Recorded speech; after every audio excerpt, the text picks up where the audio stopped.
Allez, dernière news avant le débrief tout à l'heure. J'ai un peu traîné parce que j'ai regardé le match de foot féminin entre l'Angleterre et l'Allemagne. L'Angleterre qui s'impose donc 2 buts à 1 après les prolongations. Décidément, grande journée sportive pour les Anglais aujourd'hui. Alors Leclerc, revenons sur lui qui enfonce le clou par rapport à Ferrari. Il a dit qu'il a clairement indiqué qu'il ne voulait pas faire un arrêt au stand précoce pour passer au pneu dur. J'ai précisé que le plus longtemps possible, je voulais rester en médium. Mais nous nous sommes arrêtés plus tôt pour le dur. On doit comprendre pourquoi. Selon moi, le deuxième relais aurait dû être plus long. Le premier relais était le bon moment pour s'arrêter. Et nous n'avons pas fait le bon choix là-bas. Mais sur le deuxième relais, je ne sais pas exactement pourquoi nous l'avons fait plus court. Pour courir Verstappen, Je suis à peu près sûr que c'était une réaction à Red Bull qui nous a mis sous pression, mais nous n'avons pas dû réagir à l'arrêt de Verstappen. Ça a eu un effet boule de neige pour nous, et nous avons perdu beaucoup plus.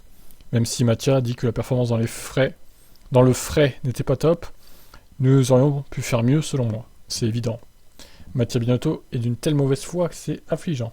Évidemment, une course comme celle-ci est frustrante, nous devons nous améliorer dans l'ensemble. Vous savez, on a l'impression qu'il se passe toujours quelque chose, quoi que ce soit, fiabilité, erreur, peu importe, mais nous devons être meilleurs pour organiser un week-end du vendredi au dimanche sans problème. Nous allons nous reposer, mais nous devons évidemment aussi analyser et comprendre où nous devons être meilleurs et ce que nous pouvons faire pour nous améliorer, car c'est extrêmement important. Pressé d'en dire plus sur ce qu'a dit son patron, Leclerc ne pense pas que Ferrari puisse blâmer les conditions plus fraîches observées dimanche, car il savait comment fonctionnaient les autres composés de pneus. Je pense pas que c'était le facteur, parce que le rythme était très bon aujourd'hui, sur le médium, sur un pneu qui était solide. C'était vraiment bien, mais sur le dur, évidemment, nous avons perdu du rythme.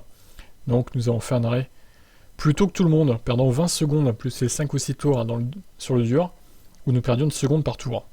C'est beaucoup de temps de course. Ce sont des données que les stratèges ont, normalement, pourtant. Il faut peut-être virer les stratèges, et Binotto au passage, voilà, j'arrête pas de le dire, mais bon. À voir ce que Ferrari décidera. Est-ce que les instances dirigeantes du groupe Ferrari dirigeront aussi? Parce que là, ils se font humilier de course en course, en fait. Donc pour la réputation de la marque, ça la fout mal. Et les points de retard s'accumulent pour Leclerc et Sainz. Voilà pour Leclerc. Ciao.